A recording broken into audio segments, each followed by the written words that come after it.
Hey, Bill Watson here. Hope you're enjoying these podcasted Bible studies that we've arranged to conduct. You know, the Church of God International has always intended to try to utilize as much of the technology that we have and different methods and tactics that it provides to preach the gospel of Jesus Christ. And podcasting is really a very valid and legitimate method in utilizing the technologies that are at our disposal. However, podcasting does have its limitations, as you well know. Unlike webcasting, you can't really interact in real time. So what we've done, we've made arrangements whereby you can ask questions or make comments and send them to us via email. That's right, all you've got to do is go ahead and email us at billw@cgi.org, and hopefully this is going to enhance the educational value of the subject that we're covering as we go through the topics in a more specific way, being directed by your questions and your comments. So let's go ahead now, prepare to go back into the book that we're studying, and we'll look forward to your comments and questions. Just email. Okay, what we're going to do here today is try to get into Chapter 2. I was mentioning a little bit at the outset, we're going to be introduced now to the first time Daniel is going to introduce us to some prophecy from a dream that King Nebuchadnezzar of Babylon had. I don't know if we're going to get to Chapter 2, and that's what I want to give you all a heads up, because there's some prerequisites that I want to kind of lay down as some guidelines, so that as we proceed through the book of Daniel, you can use these as references. I don't know if you want to take some notes or what, but it is pretty important that you always view prophecy with these, what I guess you could say, underscoring guidelines. And it'll help you to be able to formulate how to digest the information, because it'll give you some principles to always use as references to help you better understand. And the reason I say that is because so often people in dealing with prophecy take liberties where they shouldn't, end up basically assigning certain labels to certain items in the Bible by taking liberties arbitrarily to do what they believe to be the theology of the issue or to fit their narrative. And we don't want to do that. That's not really the way to deal with prophecy. It's a very disingenuous way. It's wrong, and quite frankly, we have no business as human beings to take the liberty to assign certain meanings to certain things in prophetic writ arbitrarily.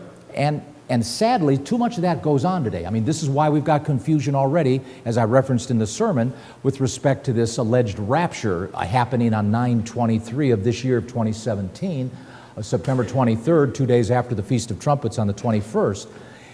Because somebody gets it in their head that they're going to take opportunity to start assigning certain labels to what Revelation 12 verses 1 and 2 state and lay out, which in fact they use no biblical premise, no biblical prerequisite, no biblical information to lay down justification for using the labels or assigning the meanings they assign to those particular things located there in Revelation verses 1 and 2.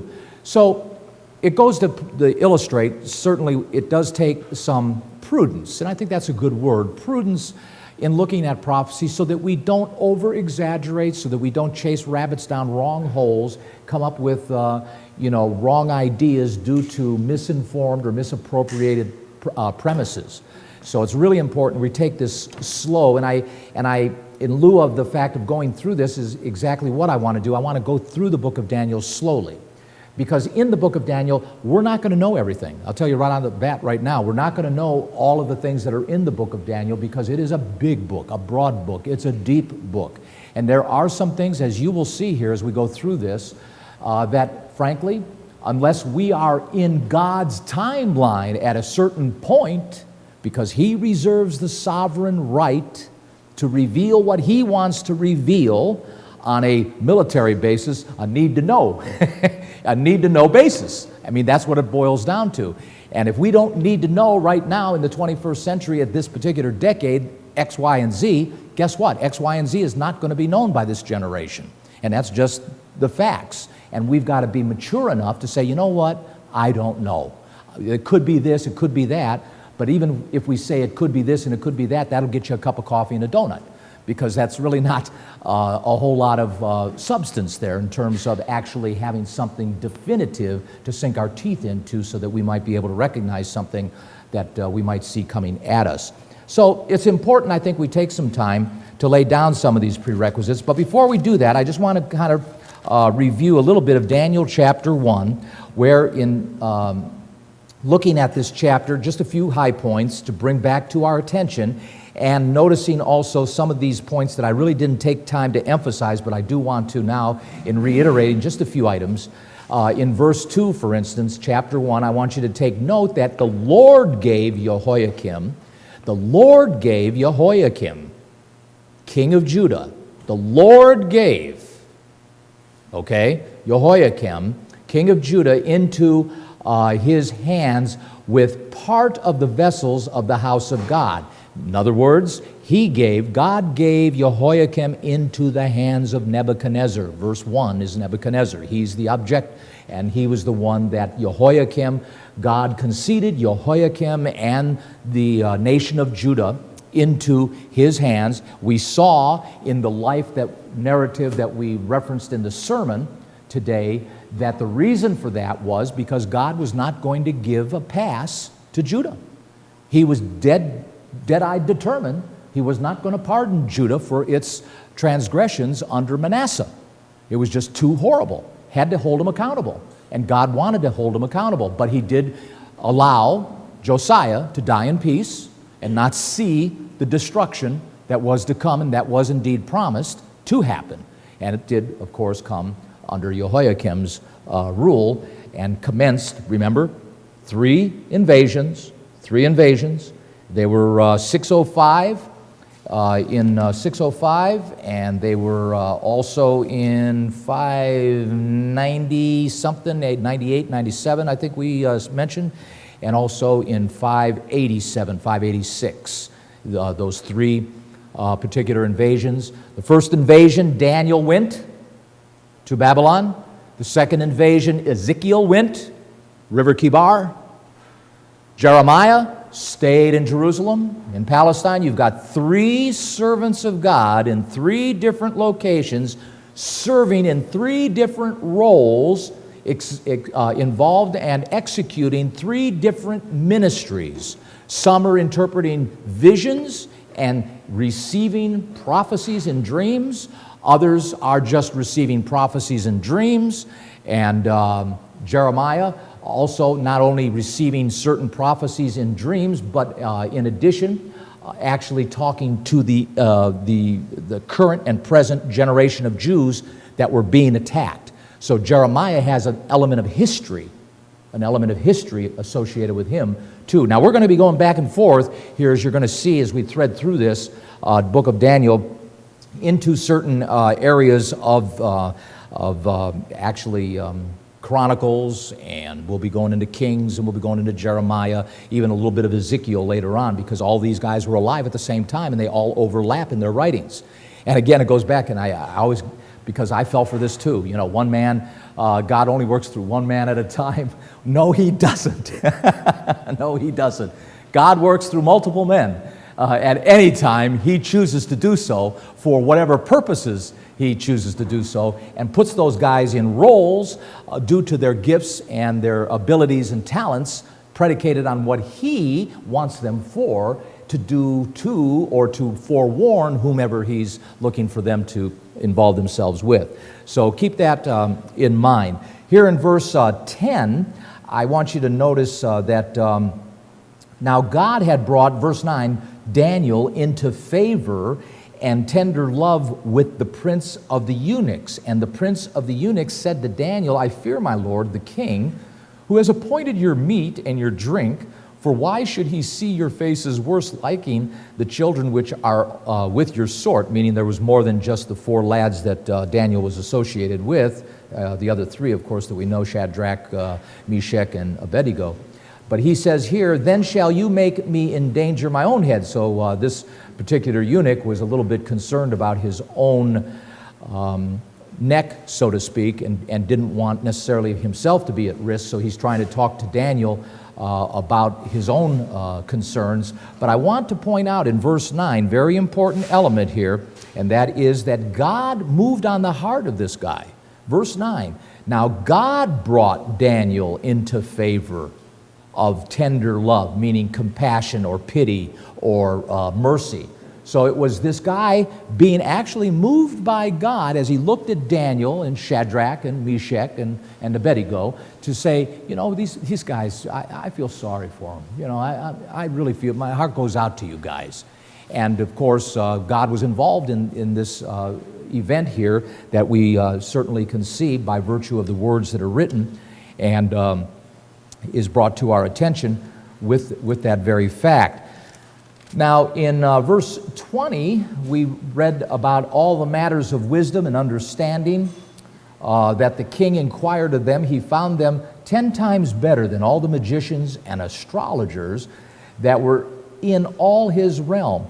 And I want you to point out here, verse 21, Daniel continued even unto the first year of the king of Cyrus. So here we have now the timeline. So historically speaking, this is important to grasp and to put this in context so we know where we are contextually in the unfolding of this history. And that is, we're in the 70-year period of captivity that essentially Judah experienced under the hands of the Babylonians. And we're going all the way up to the end of Daniel's life, because most scholars, most commentaries will tell you he died right when Cyrus came into rule at around 537, 538 BC. And that's when Cyrus came into play and essentially took charge of Babylon and the Medes and the Persians. And then a year later, after that occurred, Cyrus gave his edict, the famous edict of rebuilding the temple, and under Ezra and Nehemiah, the books there that are written, the Jews went back, about 40,000 of them or so, just enough to fill the Cleveland Stadium, by the way. They went back to the Palestine there to rebuild the second temple, of which was now the stage setting for the Messiah, for Jesus' original incarnation to come physically to the earth and die as our Savior. So all of this is kind of working in play, and in chapter 1 we've come to realize that, number one, God was favorable. We understand God was favorable, number one, to the 4 boys, Daniel and his 3 buddies. Secondly, that they enjoyed favor with their captors, and it was due to God's actual intervention. He moved on the hearts of these guys. Supernaturally, he was involved, intervening via an angel, whatever, we don't know, certainly it leaves, questions in our mind as to how it actually occurs that happens, but we know he moved on Pharaoh's heart, did he not? He moved on Pharaoh's heart, he hardened it, and then Pharaoh would change his mind, and then he'd, soften it, and Pharaoh would say go, and then he hardened it again, So we understand that God intervenes, and I think that's important from the standpoint of recognizing that God is very interactive with mankind, because I've often said this, it's a little play on words, but it's true. It's his story. It's history. It's his story. And so therefore it's his prerogative. He has the sovereign right to choose when he's going to involve himself, in what way, to make an adjustment on the course, if necessary. Whether it's to throttle something back, whether it's to push something forward, whether it's to block something and deflect, he himself, and you can see this throughout the course of the Bible, historically speaking, and we're going to see some of these things as we go along in detail, these little nuances, to illustrate to all of us just how dynamic, how powerful this word is, and how validating, how true it is in terms of the actual events that occurred, and of which you can historically prove actually indeed happened back then. Now the third item is that these were young men of faith, and they were young men of faith and were recognized by virtue of the fact of keeping God first in their lives. You know, Daniel chapter 1, the whole issue was around not wanting to eat something that was either unclean or common. So consequently, it was either actually unclean or it was used in some kind of offering procedure or ritual to some pagan god that made it ceremonially unclean. Most likely the wine being used in the ceremonies of the pagan worshiping of Diana and the moon gods Nebo and all of those probably was in their minds tainted, and so they even refused the wine, because we know wine's not unclean. You can drink wine. I mean, even if it's bad wine, you can drink it if you want. It's only grapes. But the bottom line was they didn't want to drink it. And why didn't they want to drink it? Well, it was probably ceremonially unclean in that regard. So they were men of faith, and they were men of faith and recognized for it because God saw that they put Him first in their lives. Now, before we get into 2, I want to take some moments here to go through these prerequisites that I want to share with all of you, because I think it's important that we lay down some guidelines to be able to digest these prophecies as we get to them, because we're going to hit a prophecy in chapter 2, we're going to hit another prophecy in chapter 7, we're going to hit another one in chapter 8, we're going to hit another one in chapter 9, I think, and 11 for sure. So we're going to be hitting some major prophecies as we go deeper and deeper into this book. So these are prerequisites that you want to use this as a paradigm for your own ability to digest the information from, and so you can vet it a bit clearer and a bit better for yourself. So understand point number 1, prophecy is indeed history in advance. It is indeed history in advance. It's a predetermined timeline of events that God, here's the key, that God has defined. Now this is why I often say God has written a script. And He said, "Thus saith the Lord, this is going to happen." And whatever that might be, it's written in here that it's going to happen. And that's why I've often said that in essence, because God put it in writing and He doesn't lie, He's painted Himself kind of into a corner so that He's got no alternative.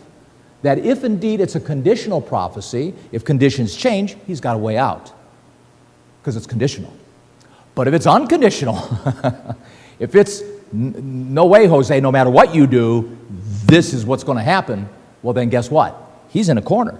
He's got no way out except, boom, do it. He's got to come forward and get it done. So prophecy, remember, is indeed history in advance. Now there are conditional prophecies, of course, and there are certain ones that there may be a way out based on certain reactions and or responses of those that those prophecies are relating to. But with again, the principle stands. There is a prerequisite that God has laid down that if these conditions are not met, then X is going to happen. Y is going to happen. C is going to happen. And so it's important we understand that. And that in the specific case, it is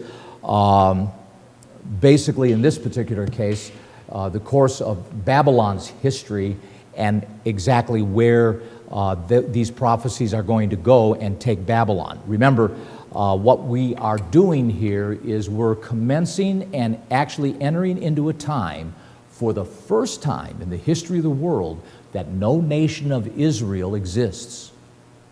There is no defined nation of Israel. There are a lot of people, still Jews and so on, and most commentators will tell you that not everybody did get taken off to Babylon. There were still some Jews scattered over the hills of Judea and so on. Still had some, and archaeological findings in the cylinders of Babylon and so on prove the fact that some of these little towns and villages and so forth that were made up of Jews were not really disturbed by the Babylonians because they didn't really present any military threat. They were farmers and field people and just citizens, that had rakes and shovels. What are they going to do to trained military Babylonian soldiers? So a lot of them were left undone, and to prove that, a lot of the archaeological finds in the Babylonian cylinders, which is what they call these archaeological finds, proved this fact because they're recorded that there was still trading going on and still bartering going on and so on, the record and the history back at this time in this particular part of it. But the bottom line is that this marks the beginning of the end of days, and the scenario that now is going to unfold, that God is going to lay out, can then be tracked and traced, validated and affirmed, so that you know that what is written in here was written before it happened, so that when it happens, you know God was involved. And you can validate it by actual history. And so we're going to go through, being now in the 21st century on the AD side of the aisle. We've got that proverbial Monday night quarterbacking advantage where we can look back in the tunnel of history as opposed to being here alive in 550, 598, 605 BC, where we're actually in the fight, we're in the forest, we can't see the trees because it's, we have no context of yet what this future is, because all we're going to see here, as you'll see in chapter 2, is a dream of an image that's going to come into play here with this the dream that Nebuchadnezzar had. But putting that to the side for right now, this is very important then to grasp, and that is that number one, prophecy is indeed history in advance. Now, also, secondly, prophecy can be understood. It can be understood. Maybe not all the details will be understood at this time, because as I've already said, it's God's prerogative to reserve the sovereign right to release information as He sees fit and deems necessary for that generation.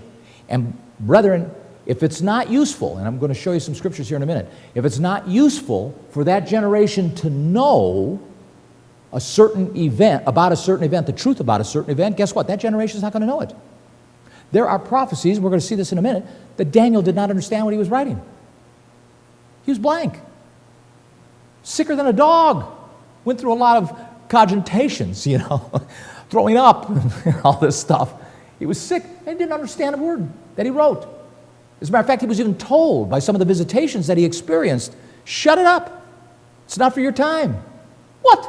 I went through all that, you put me through all that pain. I want to know, Enquirer magazine. But it wasn't meant to know, and so consequently, he didn't get a chance to know. We have a booklet. I wanted to present a little unsolicited advertisement here called Can You Understand Bible Prophecy? I strongly recommend you go ahead and perhaps get it. It's free of charge, no cost at all, again, if you haven't had a chance to get it. And also, let me recommend the Daniel Controversy, an Armor of God program. It's on our website. All you got to do is go to the cgi.org, go across to the drop-downs, Armor of God, hit on Armor of God, you'll drop down, you'll see Armor of God Archives, hit on Armor of God Archives, all of the Armor of Gods will come up. The one you're looking for is dated 5/28/17. 5/28/17. It's called Daniel Controversy by Mike James, 5/28/17. There's another one, second one I'd like you to also have time to take a look at, and you might want to watch, and that is titled Can We Understand Prophecy? It's another Armor of God. Can We Understand Prophecy? It's dated 9/11/16. 9/11/16. It's done by me, and you can watch it there. It's archived, 9/11/16. This too will give you some background on this second point with regard to understanding prophecy. Now let me just give you an example here, Daniel chapter 7, and in verse 28. Daniel just went through the four beasts. You, I'm sure, are somewhat familiar with the descriptions of those beasts in verses 3 through about 8. And then, of course, the interpretation of the fourth beast in more detail, commencing in 17 through the end of the chapter. In verse 28, it ends with, hitherto is the end of the matter. As for me, Daniel, my cogitations much troubled me, and my countenance changed in me. He got sick. But I kept the matter in my heart. No indication here he understood anything of what he was talking about, other than the fact that he got sick, and he remembered what he saw, because this was a vision to him. This was not a dream from someone else. You'll read in verse 1 there of this chapter 7, it was a dream, it was his vision. God gave him this vision. So he saw these things, but he kept the matter to himself in all due respect, and most likely because he didn't understand it. Look at it in chapter 8, verse 27. Again, he goes down through these two animals that represent certain empires that we understand to be the Greeks, the Grecian Empire, the Macedonian, and the Medes and the Persians. But be that as it may, we'll get to that later. I just want to focus on verse 27 again, just to illustrate my point here. And that is in verse 27, he says, "And I, Daniel, fainted and was sick certain days. Afterward I rose up and did the king's business." He went about his own, his normal course of business. "And I was astonished at the vision, but none understood it." Didn't understand it. He was just a conduit to write it down, record it. It's not for you to understand. Don't worry about it. Get about your business. It's need-to-know basis. God is very structured. He's very methodic. All these guys like Harold Camping who claims, Christ is going to return in April of whatever year that was, 2013, and then he missed the date, so he's moved it to October. People were spending $250,000 to buy these advertisements along the road and, claiming that the rapture was going to occur at this time. And lo and behold, even in spite of the scriptures saying that nobody knows the day or the hour, people were believing, and you think to yourself, how can they do that in light of the scripture? Well, guess what? Some people have pretty convincing ways of talking their way into your mind and into your head and get you to believe certain things that are not in your Bible. And we've got perfect proof of that all over the place. We could cite people, Christians, who believe Christmas is Jesus' birthday and Easter is Resurrection Day and all the things that just, those two simple things that go along with so many other things, the immortality of the soul and the Trinity, and on it goes. So the bottom line is, don't ever sell yourself short and think that you're above being deceived. You're not. Things are going to get so bad, remember Matthew 24? Things are going to get so bad that even the very elect could be deceived. You remember those scriptures. So that's why today in the sermon, it merits our attention to stay focused, to stay vigilant, watch, be on your game, be on your toes. Somebody starts saying this, that, and the other thing, and there are things that are encroaching in our Sabbath-keeping culture too. There's a movement going on right now that they claim that the United States of America is the beast. So if I came up to you and said, can you disprove it? We need to be vigilant. We need to give a reason why we have the hope within us. Why do you believe that the beast is not the United States of America? Because many people say, well, look how great the beast is going to be. Look at how it's going to be such a benefactor to the world. Well, who's the benefactor of the world? Who's so great right now? And you take it into the context of that and put it in that framing and then take it from that point of view. And guess what? You've got a lot of evangelicals and now even a few scattered Sabbatarians beginning to pick up on this. There's even a little bit of a movement claiming that the United States is the place of safety based on Jeremiah chapter 30 and Jacob's troubles, where it describes that I will save you out of this, meaning the destruction and so forth that is intended to come on Jacob, if you understand who Jacob is, and the fact that because God's going to save him out of it, that America is the place of safety, because there are some who believe that America is the land of Jacob, which it is. But when you look at Jeremiah 30 and you put it in context, what it's talking about is when David is resurrected, I will bring you out of it. Oh, when is David resurrected? At the beginning of the millennium. At the beginning of the millennium. So you gotta think of these continuums. You gotta keep all these little dots on the board so that you don't get tripped up. And as you put these dots on the board, you draw lines to them. And if you can't draw a line to them, be patient. Let the dot stay there, because you got the dot at least identified. And if you can't draw a line to it, don't worry about it. We'll get to it, perhaps, if our generation is intended to get to it. Daniel wasn't even allowed really to get to some of the meanings, as we see here in just these few scriptures that we're referencing. Look at chapter 12, Daniel chapter 12. Here's another example. Again, talking about prophecy can be understood, but again, it's God's prerogative to provide that understanding when He chooses.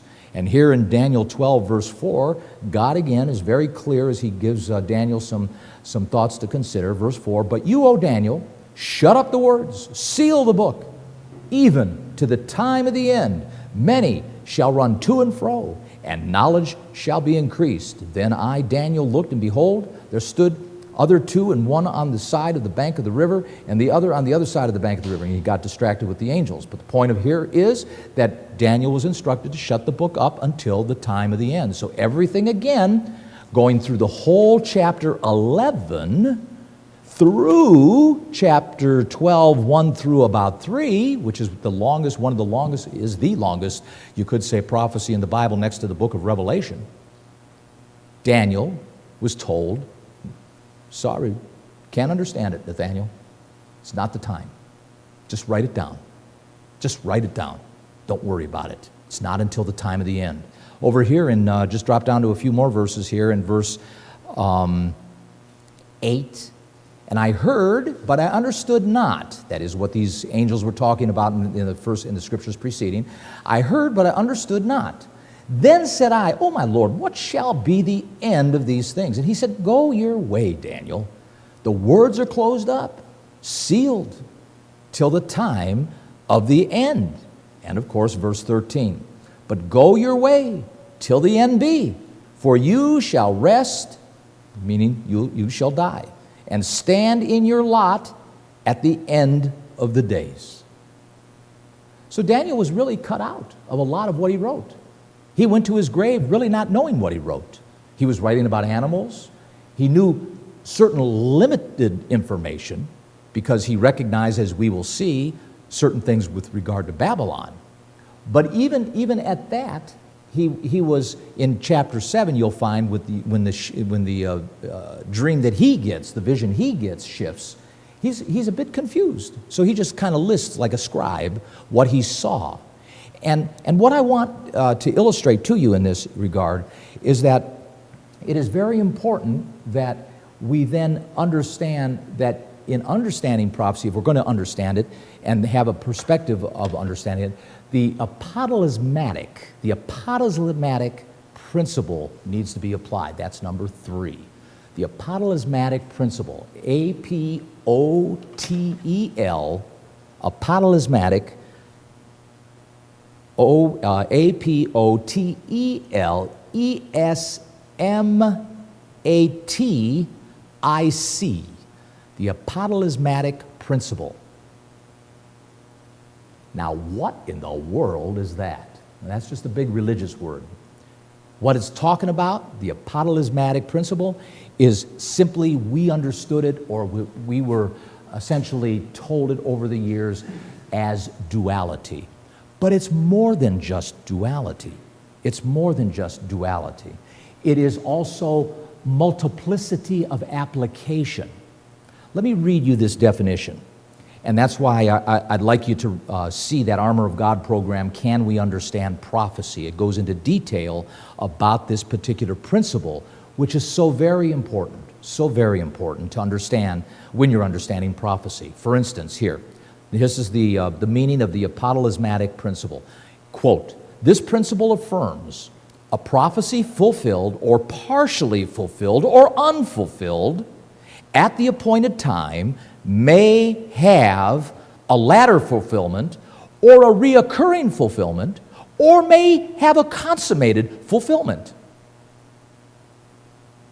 You can get that same definition when you watch the program, so you don't need to write that down now if you don't want to. But point being is it's considering duality, multiplicity of application.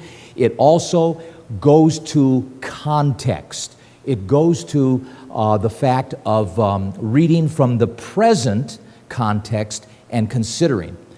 This is something people don't do.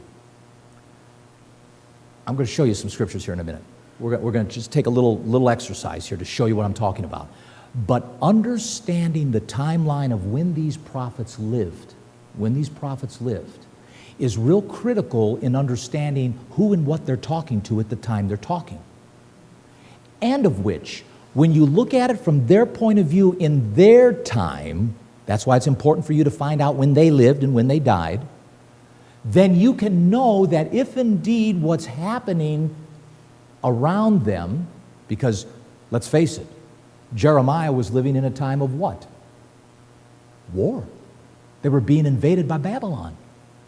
Ezekiel was living in a time of war.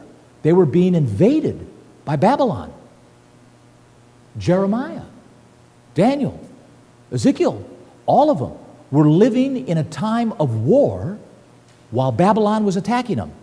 So when you start reading their narratives, you have to begin to understand, does it make sense that with what they're experiencing and what he's writing would apply to their time? That's a key. That's applying Apotalismatic Principle. Putting yourself there and then asking yourself, does that make sense that they would be experiencing this then, or is it to be extrapolated out for another time? And like in a dream fashion, the prophet is addressing, maybe sometimes in and out of the present into the future, which makes it even more difficult. And that's how you got to follow this Apotalismatic principle through this narration sometimes.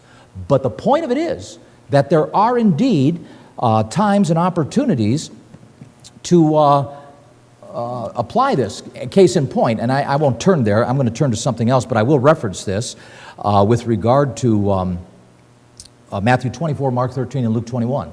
Matthew 24, Mark 13, and Luke 21.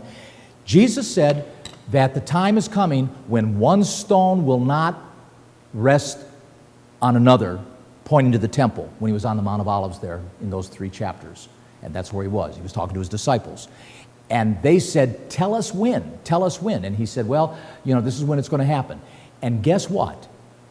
Well, some 35 years after Christ ascended, 40 years after Christ ascended back to the Father, that temple was razed. It was flattened by Titus when he rolled into Jerusalem. All intents and purposes, you would think, that prophecy's fulfilled. It's done. It's over. But when you get down into the nuances of Matthew 24, Mark 13, and Luke 21, you see that there are discussions of items that are not and were not fulfilled. They were not fulfilled. Christ did not return. He did not collect his Christians from all the 4 corners of the earth and all that, and land. He did not set up world-ruling government. All the things that were basically said that many people reference were fulfilled, and then they try to explain to you that the whole chapter 24, the whole chapter Mark 13, the whole chapter Luke 21 is fulfilled. When you get them into the details, it devolves into nonsense. It devolves into nonsense. Now, there are people, Christians, that are called preterists. You've heard me talk about them before. They're called preterists. Preterists are people who believe that there is no prophetic value anymore to this book. Some will go as far as saying the only prophetic value of this book is Revelation 21 and 22. Even the whole book of Revelation is fulfilled. Every bit of it, except for Revelation 21 and 22. And these are Christians. These are Christians, liberal Christians, but nevertheless. And they will tell you that the only value is historical. This is all historical, and we're supposed to learn from history so that we don't repeat the history. And therefore, that's where the value is of your Bible. In all due respect, it goes much further than that, obviously, much beyond that particular representation. Look at Daniel 7, for instance. Let's just go to Daniel 7, and here we see Daniel 7 listing these these animals, okay? And these animals are what they are. There's a lion, a bear, a leopard with 4 heads. Okay, we've got that down. We've got that. But this animal turns up in Revelation. Keep your finger in Daniel 7. Go to Revelation 13. This animal represents, we understand, empires. And we'll get to that later. But when Daniel was writing these animals down, he didn't have a clue. He was just writing them down. And then some 600 years later, the Apostle John on the Isle of Patmos, where he was exiled, gets this vision called Revelation, Apocalypse, the revealings, not of the Apostle John, but the revealings of Jesus Christ. That's who they are, the revealings of. And for those of you who are interested in this, and that's why I say it would be very timely for you to watch that Wednesday night Bible study that Adrian's putting on with regard to the book of Revelation, because they play with each other so much at 7:30 Eastern Standard Time. But here you read, lo and behold, look at this, the 10 crowns, the leopard, the bear, the lion, and you have it describing a profile of the beast. So now we've got some insight. Now we've got some scripture that if we put a dot on the board, and like the FBI does or the CIA when they're trying to profile serial killers, I've often used this little analogy because the beast is a serial killer. It's guilty of killing millions of people on planet Earth. It's a serial killer. So if we want to profile this thing, we've got scripture here, evidence. I don't have to make anything up. You don't have to make anything up. We can literally feel good about recognizing some underscoring evidence that affords us to connect some dots, to actually draw lines. We can actually draw some lines. And that's the key. See, the more lines we can draw, the more focused the picture becomes. This unfortunate part is we don't have a whole lot of lines drawn yet, but we're making our way. We're better off in the 21st century than we were in the 19th, 18th, and 16th century. But my point is here, these are scriptures, and this is Apotalismatic principles that we're utilizing. We're extrapolating here and applying to a future situation. And then again, one more time, because guess what? When John received Revelation 13, you know it as well as I do, that was 2,000 years ago. We're still in the game. We're still rolling along the track. So now we got to extrapolate this out to our time. And how far beyond? I don't know. I don't know. But I do know this.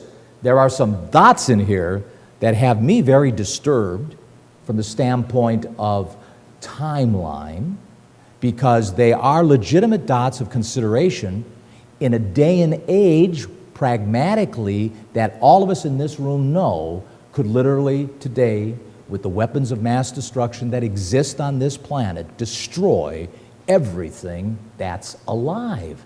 That's a major benchmark of achievement that mankind has hit, that allows for and provides a means by which some of this stuff that's described in here now, in our day and age, can be achieved, accomplished, executed. This guy, in North Korea, Kim Jong-un, what's he going to do? He shot a missile here just the other day, again, over the northern sector of Japan. Air raid sirens blew. That missile flew 478 miles in the air. That means it went into outer space, 478 miles in the air. I think, if I recall, the space station's only 250 miles, I think. I don't think it's even 300 miles, the space station. So it went beyond the space station, so that there's no gravity pull. Therefore, that's why those missiles can fly so fast, because there's no drag of gravity. They can, once the ballistic missile is up and it goes above the atmosphere, it is on a move. And whatever it's programmed to, whether it be a city in U.S. or a city in Russia or wherever, it gets there quick. Half hour, 45 minutes, around the world. It's moving because it's in outer space. Point being, we've got that technology. So that's unnerving in many regards, and does indeed present a very plausible consideration in terms of the time and day and age that we're living in. Here's another perfect example of a Apotalismatic principle in play, over here in Isaiah chapter 14. Isaiah chapter 14. Isaiah 14. And in verse 1, we have verse 4. Let's just drop down to verse 4 for the sake of time. You shall take up this proverb against the king of Babylon. And so now we think we're talking about Babylon. But like in a dream, we shift. And all of a sudden, in verse 12, how are you fallen, O Lucifer in the Latin, or in the Hebrew, Halelo, the light giver, the light provider, the demon of all demons, in this particular case. And then we shift to Satan, and then we come back out. And you have a similar situation in Ezekiel chapter 28 with the prince of Tyre being labeled, but then going into this description of Satan Meaning, of course, and certainly implicit of, the fact that maybe Satan was indeed in these kings, that he was there, near them, giving them proper, or as far as he's concerned, proper instruction for what he wanted to weave in terms of the narrative he was trying to accomplish and achieve where he was at that time in history of humankind. So this is another form of this principle in action. Now let me show you one simple one here in Micah. I want to show you another application of how this applies. Micah chapter 4. Many of you are familiar with this. This is clearly about the last days. Micah chapter 4. It says, verse 1, but in the last days. So we're in the last days. It says, but in the last days it shall come to pass that the mountain of the house of the Lord shall be established in the tops of the mountains. And we understand that again, and we'll get to this in a moment in regards to point 4 being symbology and poetic descriptions. But here's a perfect example of poetic and symbolic utilization of words, because mountains are nations and so on. We understand that because, again, the Bible interpreting itself. In verse 2 it says, and many nations shall come and say, come and let us go to the mountain of the Lord, the nation of the Lord, and to the house of the God of Jacob. He'll teach us of his ways, and we'll walk in his paths. And essentially we get a description of the millennium. You probably heard this read, the Feast of Tabernacles, many, many times over the years with respect to describing the millennium. But then notice as we continue on, in verse 6, in that day, what day? These last days. That's what we're talking about. That's the context. In that day, says the Lord, I will assemble her and halt, and I will gather her that is driven out, and her that I have afflicted, and I will make her that halted a remnant, and her that was cast far off strong nations, and the Lord shall reign over them in Mount Zion from henceforth even forever. Still talking then about the millennium in that day, and we're talking about God ruling from Zion. And then he ends here with verse 8, and you, O tower of flock, the stronghold of the daughter of Zion, unto thee shall it come, even the first dominion, the kingdom shall come to the daughter of Jerusalem. So it's going to be a great and grand time during that millennial rule when God finally does subdue all nations, okay? But now watch. Verse 9. Verse 9. Now, stop for a moment. When did Micah live? Who's he talking to? That's important for understanding the narrative that we're about to enter into. Micah was a prophet to the 10 tribes. Micah lived about 100 plus years before Jeremiah. So Micah was alive before Babylon invaded Judah. Micah was alive during the Assyrian invasion into the northern 10 tribes. Now, that's the context. That's the timeline. So we put Micah 120 years before Jeremiah. So this is Daniel, Jeremiah. We're not there. We're talking about Micah up here, 120 years before. So here comes now, let's put us there. Let's put ourselves there. We're reading from that perspective. He says this, now, why do you cry aloud? Is there no king in you? Is your counselor perished? For pangs have taken you as a woman in travail. Yeah, the northern 10 tribes at this time were suffering from the fourth invasion of the Assyrian kings, Sennacherib and so forth. People were being hauled off. The houses were being burned. The women were being raped. The kids were being beheaded. The Assyrian army were like the Nazis of the neighborhood. They were mean, just vicious and brutal people. And they ran roughshod through the northern 10 tribes of Israel, killing literally millions of people, hauling them off into Assyria, up to Nineveh, and so on. And Micah is saying, are you, to Israel, are you afraid because now you have no king? They've lost all their leadership. They're under siege. And Micah's got kind of an attitude because he's speaking on behalf of God on correction. And so he's saying here, Be in pain and labor to bring forth, O daughter of Zion, like a woman in travail, like going through a birthing process. That's how painful this is. For now shall you go forth out of the city. You shall dwell in the field. You shall go even, look at this, you shall go even to Babylon? Is he seeing beyond the invasion of the Assyrians to ultimately Israel being totally taken out and taken to Babylon? Yeah, this is a prophecy. He didn't even, this is 120 years before Babylon was even a twinkle in the eye of the Assyrians, because Babylon was nothing more than a regional power at the time within the Assyrian Empire. And at this time, the Assyrians were king of the mountain. There was nobody messing with the Assyrians. They were tough dudes. They were an army well equipped, and they had plenty of sharp swords to take care of business when they wanted to take care of it. And so here you've got this prophet saying this, and he says, there shall be delivered there, the Lord shall redeem you from the hand of your enemies. There shall you be delivered, Babylon. There the Lord shall redeem you from the hand of your enemies. What happened to the Israelites when Cyrus the Mede came? Did they get delivered from Babylon? Yeah, they got delivered from Babylon. Absolutely. What you're reading here is the ultimate play out. In other words, what Micah is saying is you've got no king. You're going to be taken down, even ultimately to Babylon, but you'll be redeemed and brought out.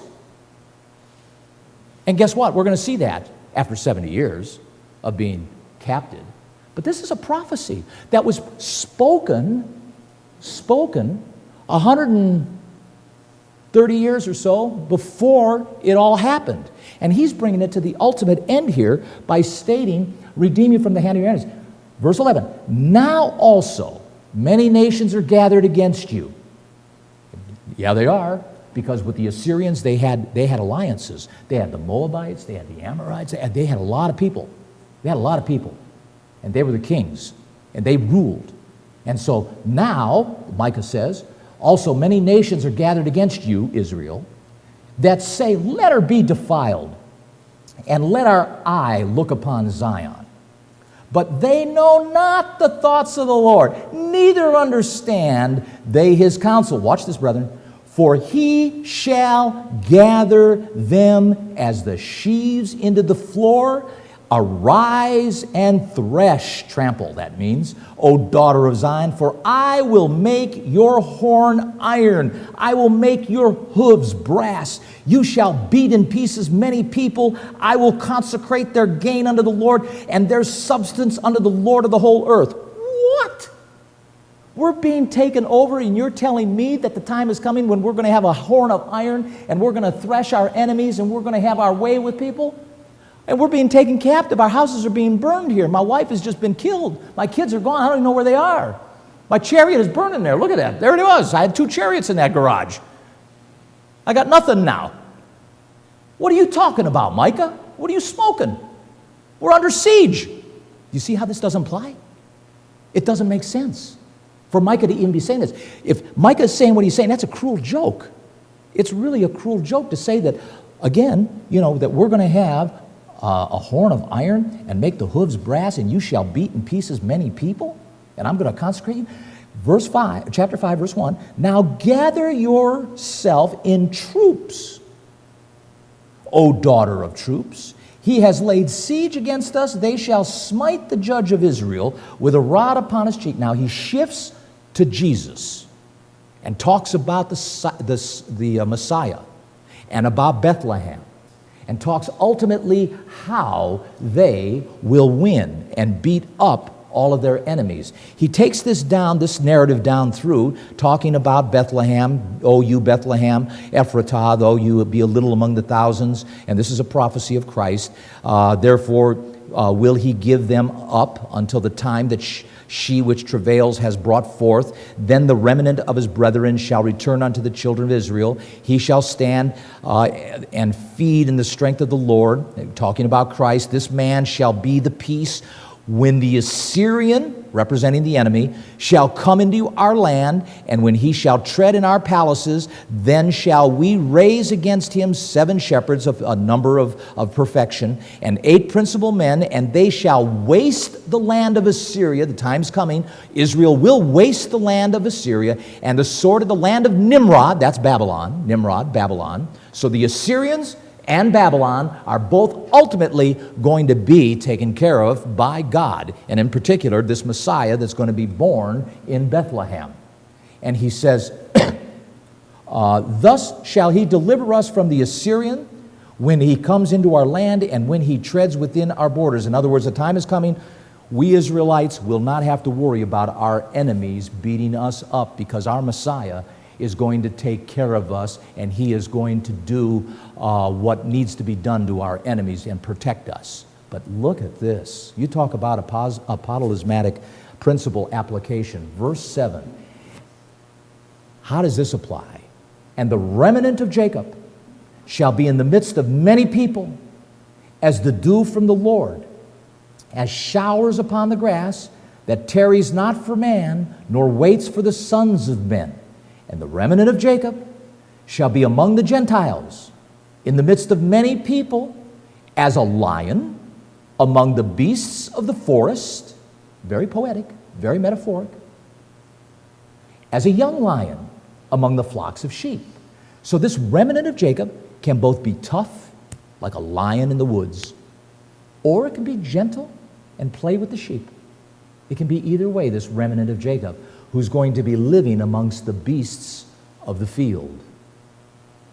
Brethren, this does not apply to Micah. This remnant, the remnant of Israel that Micah's living in during that time was not a remnant, it was a nation. And that nation went down at the hands of the Assyrians. Now, out of that, could a remnant come? Of course. Where's that remnant? See?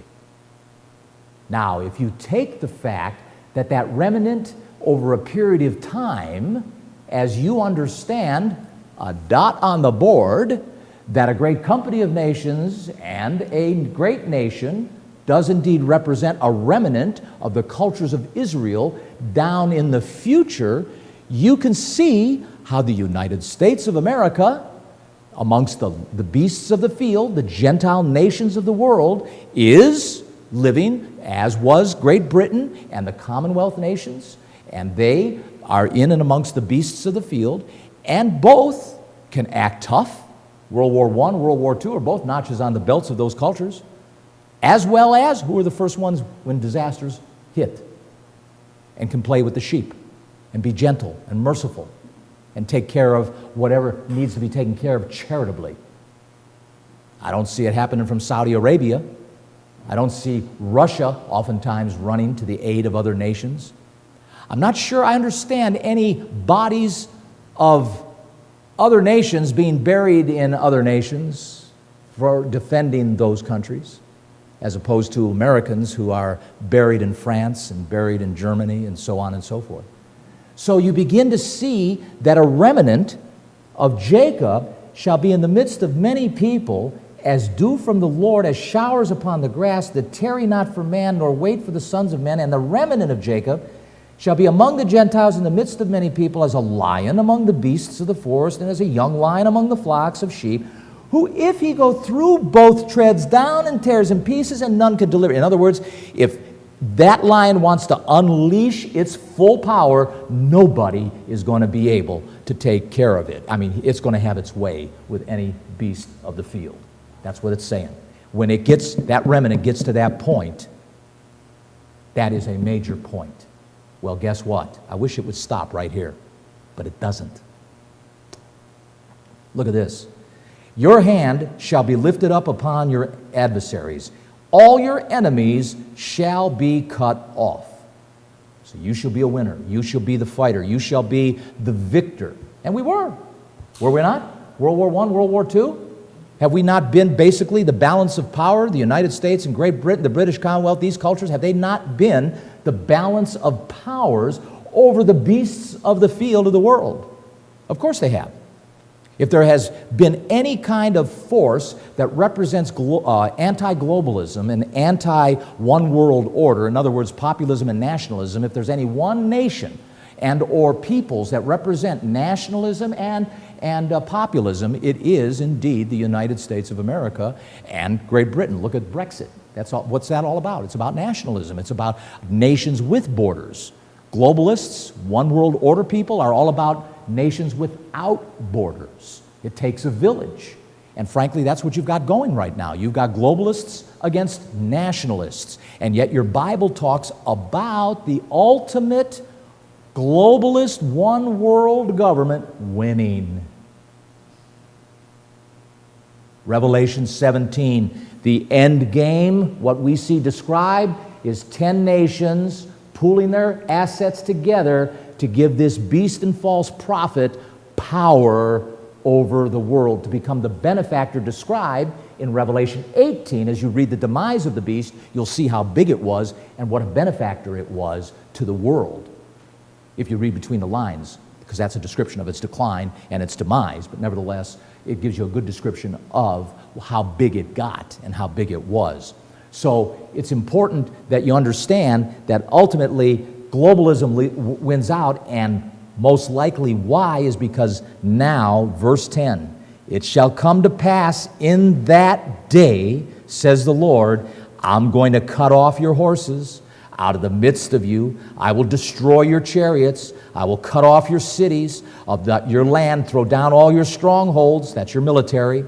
I will cut off witchcrafts out of your hand, and you shall have no more soothsayers. Thy graven images also will I cut off, and your standing images out of the midst of you, and you shall no more worship the work of your hands. And I'm going to pluck up your groves out of the midst of you. I'm going to destroy your cities or your statues. I will execute vengeance in anger and fury upon the heathen, such as they have not heard. How could that apply to Micah? If Micah was given a warning and a witness to Israel, guess what? He's a day late and $1 short. They're already under siege. They're already under siege. It doesn't apply to them. It doesn't apply to them. It applies to a remnant of Jacob somewhere down in the future. This was written in 700 BC. That was written some 2,700 years ago. Talking about a remnant of Israel that from this captivity that occurred in Micah's day and age, because all those people were captured and taken to Nineveh and other parts of Assyria. And then later on migrating westward through the Caucasus Mountains, the Black Sea, and so forth, under different names.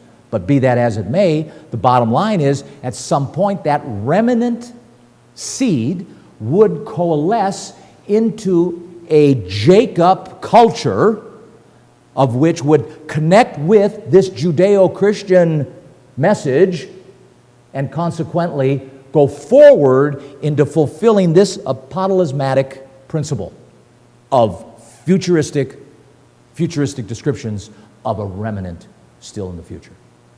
And so you've got to see, other people would look at this dot and could not draw a line to it. Brethren, you can draw a line if you understand the identities of Jacob in our 21st century. You can draw that line and make this make sense.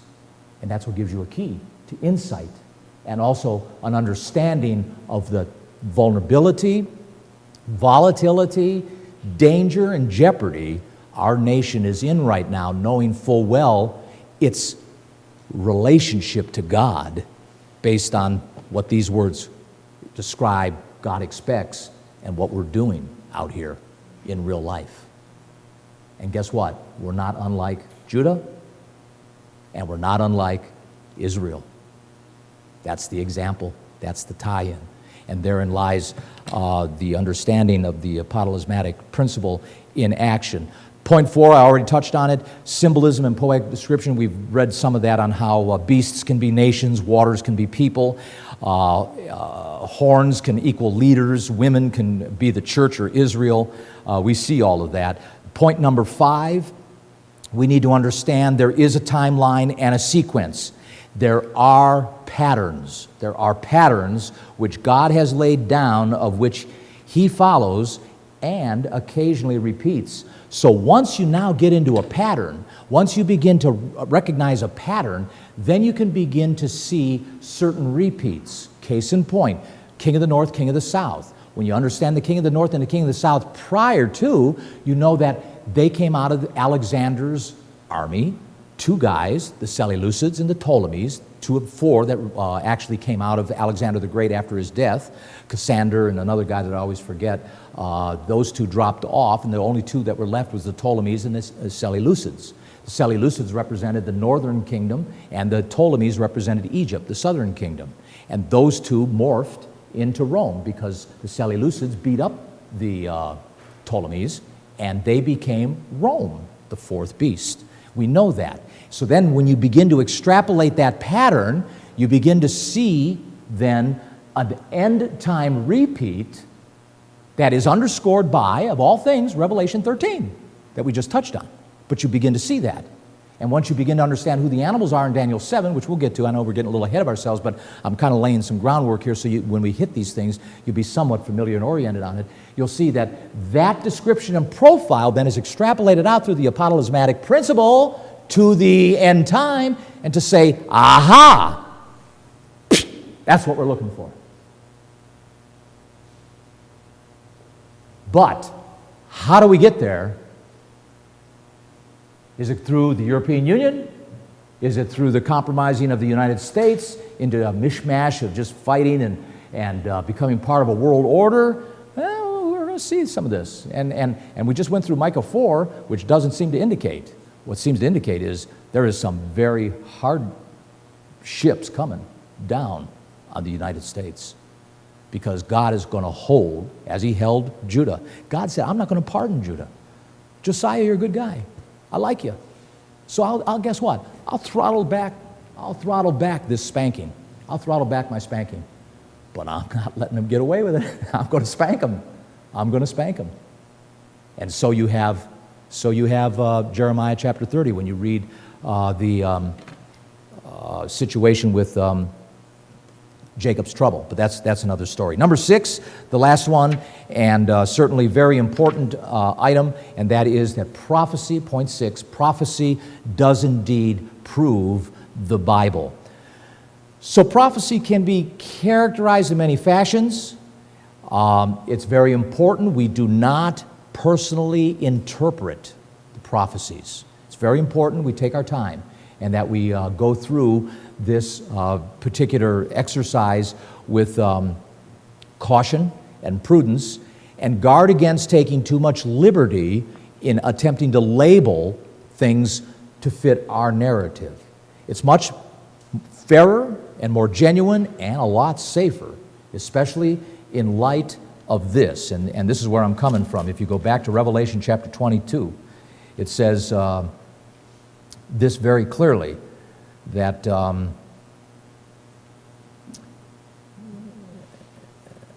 verse 18, for I testify unto every man that hears the words of the prophecy of this book. If any man shall add unto these things, God shall add unto him the plagues that are written in the book. So that's enough statement for me to say, you know what, I'd rather say I don't know. I'd rather say I just don't know that one yet. But I'm looking for it, but I haven't found it yet, and go from there, because God is as serious as a heart attack about this. He doesn't want you taking liberties and taking opportunity to deceive anybody with regard to this information. Understand also that we're talking about large overviews, large watershed key items, turning points that are specific, that frame the direction we're going in. And that's what prophecy is all about. That's what was given to Daniel, a large framing so that we might be able to recognize the timeline context of what we're looking for and what we're going to experience and go through. So keep these things in perspective. Understand that the perspective that all of this is for is to drive us to commit our lives to Christ. Because I hope as we begin to plod through this, you'll see how these events actually have been fulfilled.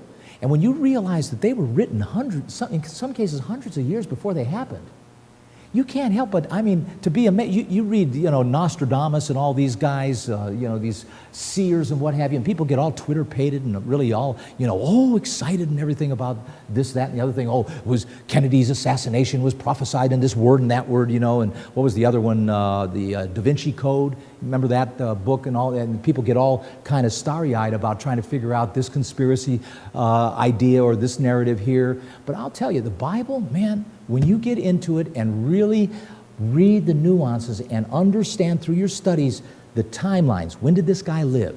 And if he's living, why is he talking like this? Because that certainly doesn't fit the circumstances he's experiencing.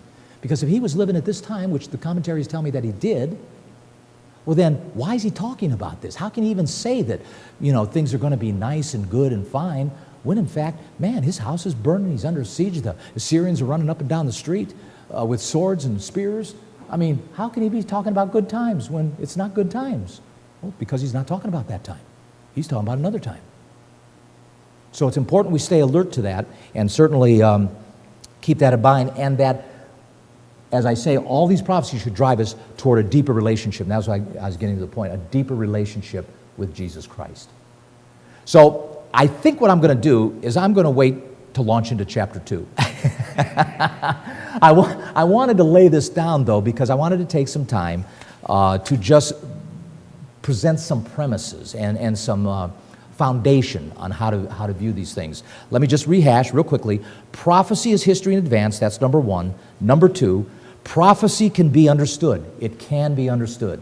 Number three, Apotalismatic Principle. Keep that in mind. The Apotalismatic Principle.